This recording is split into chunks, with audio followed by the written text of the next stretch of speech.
اعوذ باللہ من الشیطان الرجیم بسم اللہ الرحمن الرحیم۔ اللہ تبارک تعالیٰ کے نام سے شروع جو بڑا مہربان اور نہایت رحم کرنے والا ہے۔ آئی فور علم کے دیکھنے اور سننے والوں کو السلام علیکم۔ پیارے دوستو، اللہ تبارک تعالیٰ قرآن پاک میں ارشاد فرماتا ہے،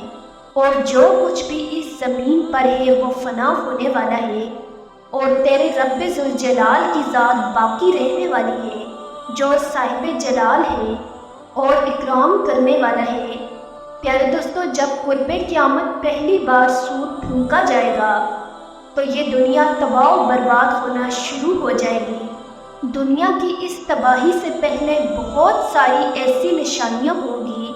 جو ظاہر ہو کر پوری ہوں گی، اور جن میں سے بہت ساری نشانیاں آج کے دور میں مکمل ہو چکی ہیں، اور وہ وقت دور نہیں جب قیامت قائم ہو جائے گی۔ پیارے دوستو، قرب قیامت میں ہر چیز کو فنا کر دیا جائے گا۔ قیامت کی ایک بہت بڑی نشانی یہ بھی ہے کہ قرب قیامت خانہ کعبہ کو گرا دیا جائے گا۔ پیارے دوستو، آج کی اس ویڈیو میں ہم آپ کو بتائیں گے کہ قیامت کی یہ نشانی کب پوری ہوگی، اور خانہ کعبہ کو کب اور کون گرائے گا، اور خانہ کعبہ کو توڑنے والے شخص کا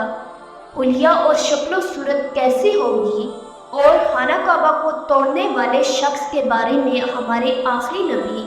حضرت محمد مصطفیٰ صلی اللہ علیہ وسلم نے کیا ارشاد فرمایا، اور قیامت کی اس نشانی کے پورا ہو جانے کی کتنی دیر بعد قیامت قائم ہو جائے گی۔ پیارے دوستو، ان تمام تر سوالات کے جوابات قرآن و حدیث کی روشنی میں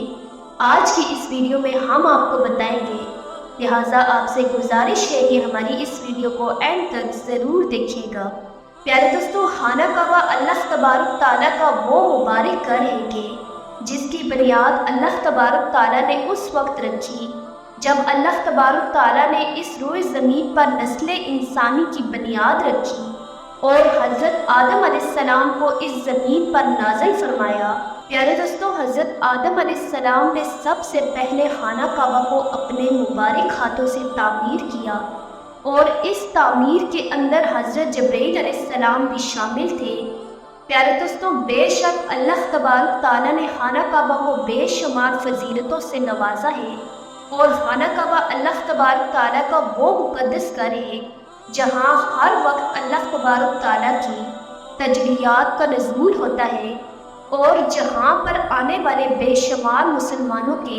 دلوں کو پاکیزہ کیا جاتا ہے۔ خانہ کعبہ وہ مقدس مقام ہے جو کروڑوں دلوں کی دھڑکن ہے،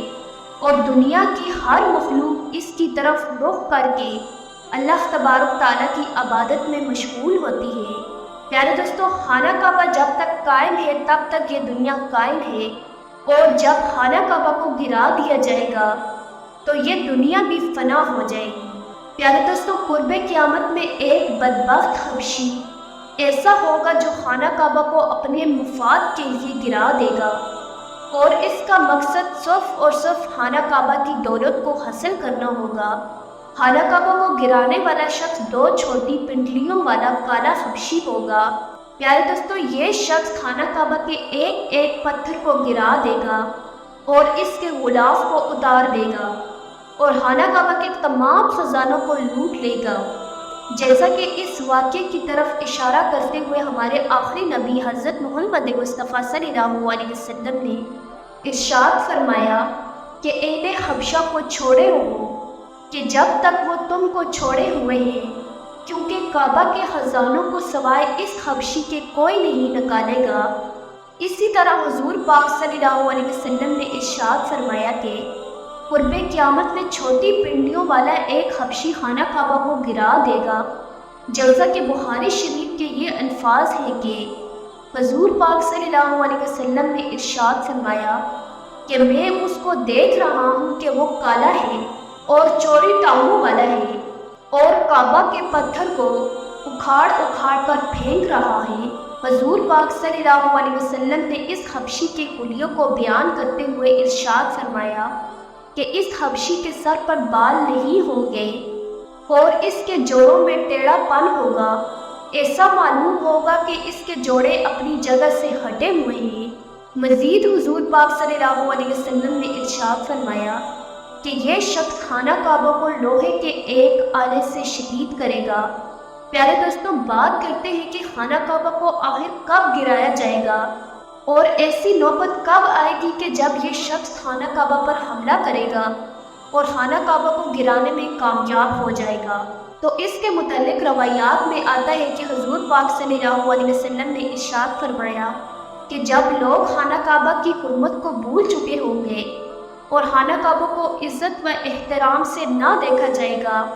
حضور پاک صلی اللہ علیہ وسلم نے ارشاد فرمایا کہ ایک ایسا وقت آئے گا کہ اس گھر کی حرمت کو اس کے رہنے والے ہی پامال کر دیں گے۔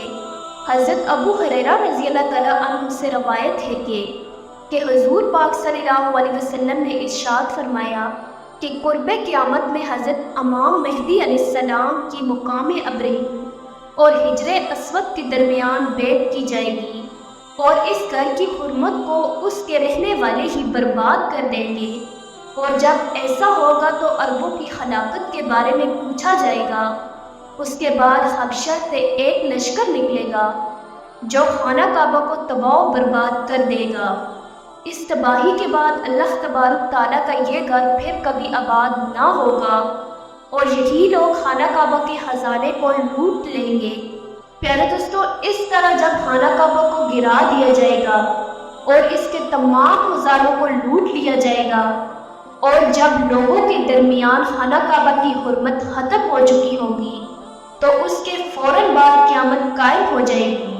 پیارے دوستوں، اب سوال یہ پیدا ہوتا ہے کہ جب آبرہ نے خانہ کعبہ کو گرانے کی کوشش کی تو اس وقت اللہ تبارک تعالیٰ نے ابابیلوں کے ذریعے اپنے گھر کی حفاظت کی اور ابریحہ کے لشکر کو ختم کر دیا،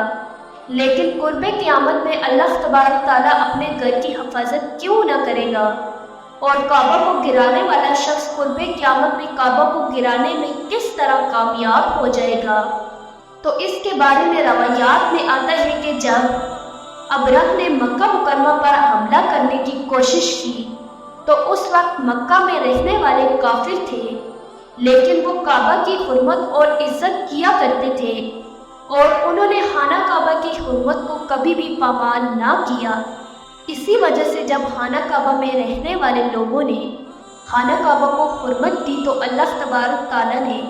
ابرہ سے خانہ کعبہ کو ابابیل کے لشکر کے ذریعے بچا لیا اور ابرہ کی فوج کو ہلاک کر کے رہتی دنیا کے لیے عبرت کا نشان بنا دیا، اور قرب قیامت میں جو حبشی خانہ کعبہ کو گرائے گا وہ اسی وجہ سے خانہ کعبہ کو گرانے میں کامیاب ہو جائے گا کہ مکہ کے مقامی لوگ جو اس وقت مکہ مکرمہ میں رہتے ہوں گے وہ خود ہی خانہ کعبہ کی حرمت کو پامال کرنا شروع کر دیں گے